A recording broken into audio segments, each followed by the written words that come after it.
थियोतीरा के कलीसिया के नाम खत। मुकाशवा की किताब उसका 2 बाब उसकी 18 से 29 आयत। और थियोतीरा की कलीसिया के फरिश्ता को ये लिख के, खुदा का बेटा जिसकी आंखें आग के शोला की मानिंद और पाँव खालिश पीतल की मानिंद है, वो ये फरमाता है कि मैं तेरे कामों और मोहब्बत और ईमान, खिदमत और सब्र को तो जानता हूँ, और ये भी कि तेरे पिछले काम पहले कामों से ज़्यादा हैं।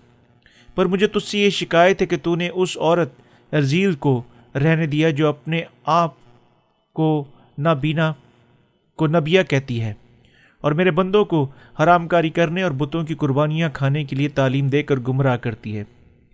मैंने उसको तौबा करने की मोहलत दी, मगर वो अपनी हरामकारी से तौबा करना नहीं चाहती। देख, मैं उसको बिस्तर पर डालता हूँ, और जो उसके साथ जना करते हैं अगर उसके से कामों से तौबा ना करें तो उनको बड़ी मुसीबत में फंसाता हूँ, और उसके फर्जंदों को जान से मारूंगा। और सब कलीसियों को मालूम होगा कि गुर्दों और दिलों को जांचने वाला मैं ही हूँ। मैं तुमसे हर एक को उसके कामों के मुआफिक बदला दूंगा। मगर तुम थियोतीरा के बाकी लोगों से जो उसकी तालीम को नहीं मानते और इन बातों से जिन्हें लोग शैतान की गहरी बातें कहते हैं ना वाकिफ़ हो, ये कहता हूँ कि तुम पर और बोझ न डालूंगा। अलबत्ता जो तुम्हारे पास है मेरे आने तक उसको थामे रहो। जो गालिब आए और मेरे कामों के मुआफिक आखिर तक अमल करे, मैं उसे कौमों पर इख्तियार दूंगा, और वो लोहे के असा से उन पर हुकूमत करेगा। जिस तरह के कुम्हार के बर्तन चकनाचूर हो जाते हैं, चुनाचा मैंने भी ऐसा इख्तियार अपने बाप से पाया, और मैं उसे सुबह का सितारा दूंगा। जिसके कान हो वो सुने कि रूह कलीसियों से क्या फरमाता है। तशरीह आयत नंबर 18। और थियोतीरा की कलीसिया को ये लिख कि खुदा का बेटा जिसकी आंखें आग के शोला की मानिंद और पाँव खालिश पीतल की मानिंद हैं, थियोतीरा की ये बदअमाली पर भी उन्होंने यर्जील की तालीमात को इजाज़त दे रखी थी। यर्जील अखयब बादशाह की बीवी थी जो इसराइल में बुत परस्ती को लेकर आई थी। उसने बेराह रवी के लिए लोगों को गुमराह किया, बुतों की यकीन करदा कुर्बानियों को खाई। इसलिए यीशु के बारे में दी गई वजाहत में उसकी आंखें आग के शोला की मानिंद है, जिसमें खुदा झिड़कता और ख़बरदार करता है कि मैं उनको सज़ा दूंगा जो गलत ईमान के साथ कलीसियाओं में हैं।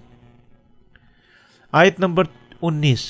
वो ये फरमाता है कि मैं तेरे कामों और तेरे सब्र, ईमान और खिदमत को तो जानता हूँ, और ये भी कि तेरे पिछले काम पहले कामों से ज़्यादा हैं। लेकिन बेअक वक्त खुदा थियोतीरा की कलीसिया के खादिम और मुकद्दसीन को फरमाता है कि अब से पहले उनके काम बेहतर होते जा रहे हैं। आयत नंबर 20। पर मुझसे तुझसे ये शिकायत है कि तूने उस औरत यज़ील को रहने दिया जो अपने आप को नबिया कहती है, और मेरे बंदों को हरामकारी करने और बुतों की कुर्बानियाँ खाने के लिए तालीम देकर गुमराह करती है। थियोतीरा की कलीसिया के साथ ये मसला था कि उन्होंने झूठी अंबिया की तालीमात को कबूल कर लिया था। यज़ील जैसी कस्बी झूठी नबिया को अपनी कलीसिया में इजाज़त दे दी, और उसकी दी हुई तालीमात की पैरवी करने की वजह से आखिरकार मुकद्दसों के दिलों में जिस्म की ख्वाहिश को पूरा करने की हाजत बढ़ गई, जिसके नतीजा में वो खुदा की खौफनाक गज़ब के नीचे आ गए थे।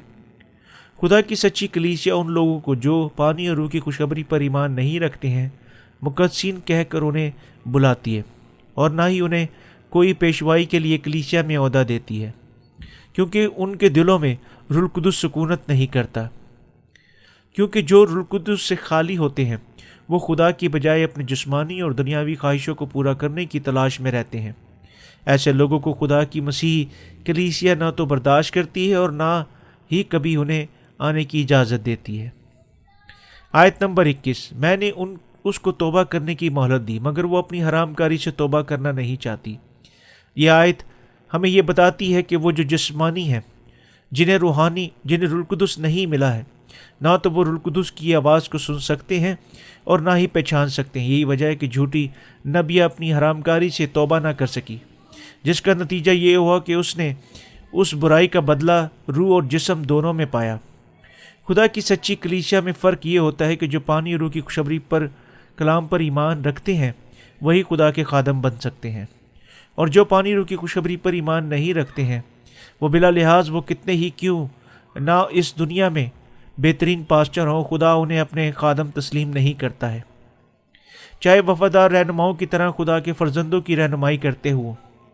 اس لیے ہمیں چاہیے کہ جھوٹے نبیوں کو امتیاز کرتے ہوئے انہیں اپنی کلیسیاؤں سے نکال دیں۔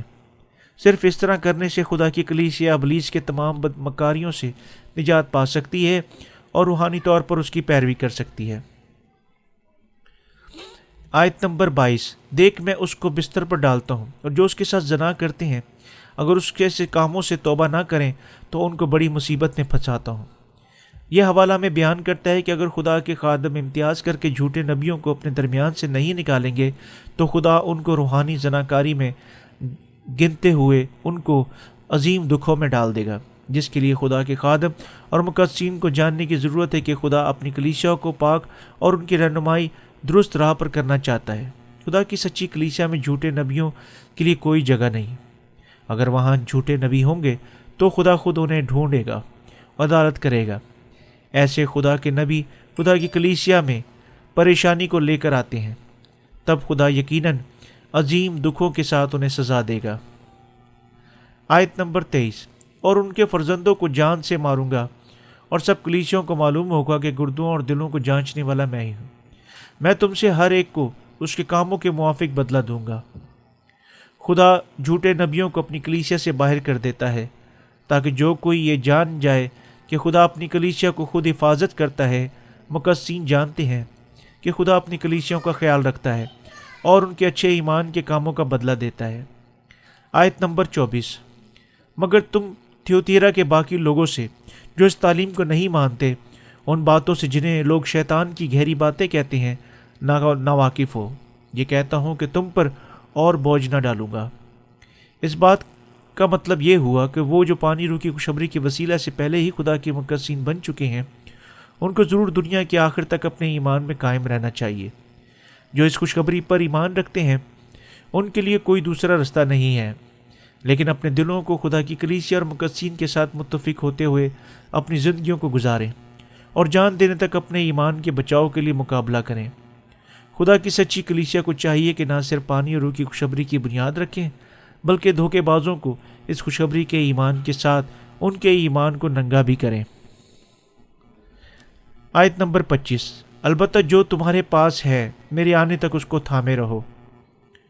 ایمانداروں کو کبھی بھی پانی روح کی خوشخبری کے ایمان کو کھونا نہیں چاہیے بلکہ اسے اس دن تک تھامے رکھنا چاہیے جب تک ہمارے خداوند کی آمد ثانی نہ ہو جائے۔ اس پانی روح کی خوشخبری میں عظیم قوت اور اختیارات جو ابلیس پر غالب آنے کے لیے کافی ہیں، مقدسین کے ایمان کے ساتھ خدا کے خوش کر سکتے ہیں۔ اگر مقدسین اس پانی روح کی خوشخبری کے ساتھ خدا کی سچی کلیسیا میں رہتے ہیں تو غالب آئیں گے، حتیٰ کہ آخری دنوں میں بھی فاتحہ ہی ٹھہریں گے۔ آیت نمبر 26، جو غالب آئے وہ میرے کاموں کے موافق آخر تک عمل کرے، میں اس کو قوموں پر اختیار دوں گا۔ مقدسین پانی روح کی خوشخبری پر ایمان لا کر اپنے تمام دشمنوں پر غالب آ سکتے ہیں جسے خدا نے انہیں بخشا ہے۔ ایمان کی جنگ وہ جنگ ہے جس میں فتح ہماری ہوتی ہے۔ پس تمام مقدسین آخر وقت میں مخالف مسیح کا مقابلہ کریں، شہید کیے جائیں گے اور جس کے نتیجے میں انہیں خداوند کے ساتھ بادشاہی کرنے کا اختیار ملے گا۔ آیت نمبر 27، اور وہ لوہے کی عصا سے ان پر حکومت کرے گا جس طرح کے کمہار کے برتن چکنا چور ہو جاتے ہیں۔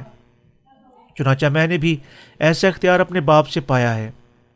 خدا شہدائے مقدسین کو اپنی بادشاہی کا اختیار دے گا، لیکن وہ جو غالب آئے گا اسے بادشاہی کی قوت ملے گی، جیسا کہ حوالہ میں بیان ہے کہ لوہے کے عصا کی طرح مضبوط ہوگی اور جس طرح سے کمہار برتنوں کو چکنا چور کرتا ہے۔ آیت نمبر 28، اور میں اسے صبح کا ستارہ دوں گا۔ جو پانی روح کی خوشخبری کے ایمان کے ساتھ دشمنوں کا مقابلہ کریں گے انہیں خداوند کے کلام کی سچائیوں کو سمجھنے کی برکت دی جائے گی۔ آیت نمبر 29، جس کے کان ہو وہ سنے کہ روح کلیسیوں سے کیا فرماتا ہے۔ سب مقدسین روح القدس کی آواز کو خدا کی کلیسیا کے ذریعے سن سکتے ہیں کیونکہ خدا اپنے خادموں کے ذریعے تمام مقدسین سے مخاطب ہے۔ مقدسین کو پہچاننے کی ضرورت ہے کہ وہ خدا کی کلیسیا کے ذریعے اس کی کیا آواز سنتے ہیں۔